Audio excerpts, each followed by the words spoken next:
ગતિ વધેલી દેખાઈ રહી છે। ક્યાંક બસમાં મુસાફરો અટવાયા છે તો વૃક્ષ ધરાશાયી થતા કારને નુકસાનના દ્રશ્યો પણ જોવા મળી રહ્યા છે। વોર્ડ 13ના નવલનગરમાં વૃક્ષ ધરાશાયી થયું। વૃક્ષ ધરાશાયી થવાના કારણે કારને નુકસાન થયું। સદનસીબે કોઈ જાનહાનિના સમાચાર નથી। જો કે ફાયર બ્રિગેડ દ્વારા વૃક્ષને દૂર કરવાની કામગીરી પણ શરૂ કરાઈ હતી।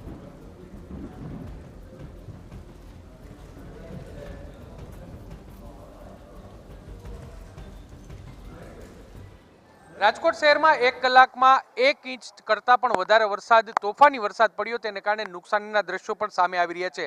આપને હું દ્રશ્યો બતાવવા માંગીશ રાજકોટના જે નવલનગર વિસ્તારના દ્રશ્યો છે કે જ્યાં જે એક વૃક્ષ છે તે ધરાશાયી થયું અને તેને કારણે એક કાર છે તેને મોટું નુકસાન છે તે થયું છે। મૂળમાંથી જ આ વૃક્ષ છે તે ભારે પવન અને વરસાદના કારણે જે તૂટી ગયું હતું ને તે ઝાડનું જે થડ છે તે એક કાર છે તે કારની ઉપર પડ્યું હતું ને તેને કારણે કારને જે નુકસાન છે તે પહોંચ્યું છે। અત્યારે ફાયર બ્રિગેડ છે તેમના દ્વારા આ ઝાડ છે તેને કાપવાની કામગીરી છે તે કરવામાં આવી રહી છે। સદનસીબે કોઈ જાનહાનિ છે તે થઈ નથી। સ્થાનિક લોકોનું કહેવું છે કે એક વ્યક્તિને સામાન્ય ઈજા, બાઇક ચાલક હતો તેને અહીંથી થઈ છે। અત્યારે ફાયર બ્રિગેડના જવાનો છે, જે પ્રકારે તમે દ્રશ્ય જોઈ રહ્યા છો કે તેમના દ્વારા આ ઝાડ છે તેને દૂર કરવાની કામગીરી છે તે કરવામાં આવી રહી છે। આપણી સાથે અહીંના સ્થાનિક લોકો છે, આપણે તેની સાથે વાત કરીશું।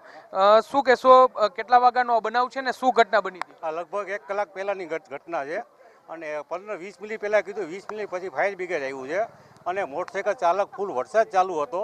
વરસાદ જેવો ચાલુ મોટરસાઇકલ જેવો એ નીકળ્યું એ પડી ગયો બાળક, એને દવાખાને લઈ ગયા પણ ક્યાં લઈ ગયા કઈ જાતની ખબર નથી ગઈ। કેટલા વર્ષ જૂનું આ ઝાડ લગભગ હશે? લગભગ 40 વર્ષ પહેલાનું ઝાડું છે, 40 વર્ષની આસપાસ છે અને અચાનક જ પડ્યું? અચાનક સીધું નમી ગયું ઝાડું। ઝાડ છે તે લગભગ 40 વર્ષ જૂનું ઝાડ છે।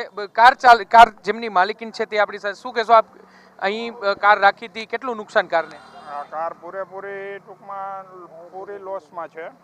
આ ઝાડ પડવાથી આ કારને પૂરેપૂરું નુકસાન થયું છે। આ 3 વાગ્યાની આસપાસ આ ઘટના બની છે। એટલે તમે અહીં ઝાડ પાર્ક કરી હતી કે ગેરેજમાં મૂકીશું? આ ગેરેજમાં રિપેરિંગ માટે કાર મેળવવામાં આવેલી હતી। ઝાડ પડ્યું? હા, બપોરના સમયે 3 વાગે ગેરેજ બંધ હતું અને ઓચિંતાનો વરસાદ આવવાથી આ ઝાડ પડ્યું છે। પણ એટલે જે અચાનક જ જે ભારે વરસાદ છે તે આવ્યો, ભારે પવન ફૂંકાયો અને તેને કારણે 40 વર્ષ જૂનું આ ઝાડ છે તે પડી ગયું અને તેને કારણે નુકસાન છે તે થયું છે। તમે કારના દ્રશ્ય જોશો કે આખી કાર છે તેને મોટા પ્રમાણમાં નુકસાન છે તે થયું છે। હાલમાં ફાયર બ્રિગેડ છે તેમના દ્વારા જે કામગીરી છે તે કરવામાં આવી રહી છે। આ ઝાડ છે તેને દૂર કરવાની કામગીરી છે તે કરવામાં આવી રહી છે। આસપાસના રહીશો છે તેમને ત્યાં વીજળી પણ ગુલ થઈ ગઈ છે, કારણ કે સ્વાભાવિક છે કે આટલું મોટું ઝાડ છે તે ધરાશયી થાય, પરંતુ રાજકોટ મહાનગરપાલિકાએ આવા જે ભયગ્રસ્ત ઝાડ હોય, ભયગ્રસ્ત ઇમારતો હોય તેને લઈને જે યોગ્ય કાર્યવાહી કરવી ખૂબ જ જરૂરી છે। કારણ કે પ્રી મોન્સૂન કામગીરીના આ એક પ્રકારના બધા ભાગ છે કે પ્રી મોન્સૂન કામગીરીમાં કોઈ ભયગ્રસ્ત ઝાડ હોય અથવા તો કોઈ બિલ્ડિંગ હોય તેમાં તેને દૂર કરવી ખૂબ જ જરૂરી છે અને તેને લઈને આયોજન કરવું ખૂબ જ જરૂરી છે। પરંતુ આ તમે દ્રશ્ય અહીંના જુઓ કે મૂળમાંથી જ સીધું ઝાડ છે તે નમી ગયું હતું અને ત્યારબાદ આ પડી ગયું અને તેને કારણે આટલું જે મોટું નુકસાન છે તે પણ થયું છે। સદનસીબે કોઈ જાનહાનિ થઈ નથી, કારણ કે જો કોઈ નીચે વ્યક્તિ હોત તો તેમને પણ ઈજા પહોંચે તેવી શક્યતા હતી। સ્થાનિક કોંગ્રેસના અગ્રણી છે આપણી સાથે, આપણે તેની સાથે વાત કરીશું।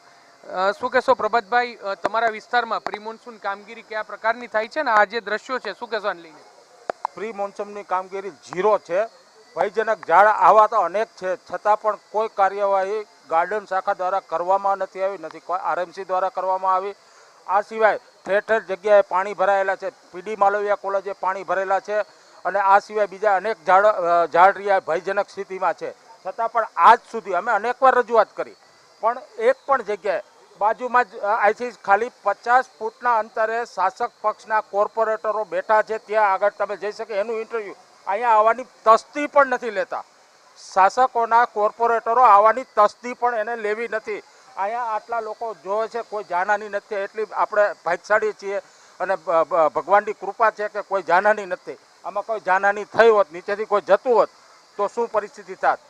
આવા બનાવો બનતા રહે છે અને શાસકો કુંભકર્ણની અવસ્થામાં સૂતા રહે છે. સ્પષ્ટપણે એટલે વિપક્ષ છે તે સ્પષ્ટપણે કહી રહ્યા છે કે ભયગ્રસ્ત જે વૃક્ષો છે તેને દૂર કરવા જોઈએ. પ્રી મોન્સૂન કામગીરીનો આ ભાગ છે, પરંતુ એ કામગીરી છે તે કરવામાં આવી નથી અને તેને કારણે આ વૃક્ષ છે તે ધરાશયી થયું છે અને તેમાં કારને નુકસાન થયું છે. સવાલ એ વાતનો છે કે કોઈ વ્યક્તિ સ્થાનિક વ્યક્તિ છે તે અહીં નીચે દબાયું હોત, કોઈને ઈજા પહોંચી હોત તો તેના માટે જવાબદાર કોણ, તે એક મોટો સવાલ છે. હાલમાં ફાયર બ્રિગેડના જવાનો છે તે આ ઝાડ છે તેને દૂર કરવાની કામગીરી છે તે કરી રહ્યા છે, પરંતુ સામાન્ય વરસાદમાં રાજકોટની જે સ્થિતિ થઈ છે તેને જોતા જરૂરથી જો વધારે વરસાદ આવે તો કયા પ્રકારની સ્થિતિ થાય તે એક વિચારવા જેવી બાબત છે. રાજકોટ મહાનગરપાલિકાના તંત્રએ આ ઘટના છે તેના પરથી ધડો લઈ અને યોગ્ય આયોજન કરવું એટલું જ જરૂરી છે. કેમેરા પર્સન ભાવેશ લશ્કરી સાથે મોહિત ભટ્ટ, TV9 રાજકોટ.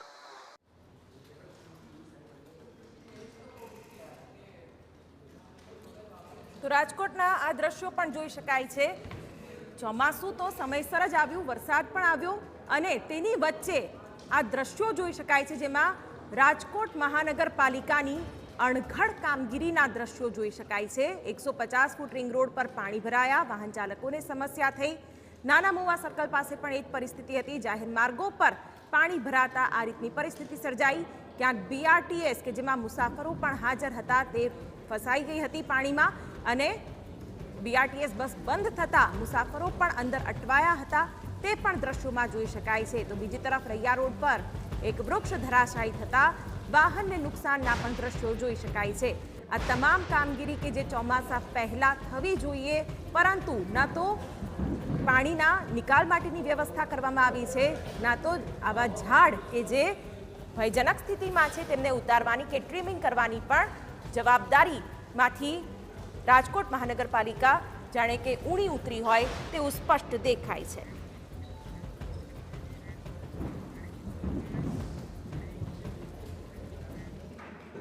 તો રાજકોટ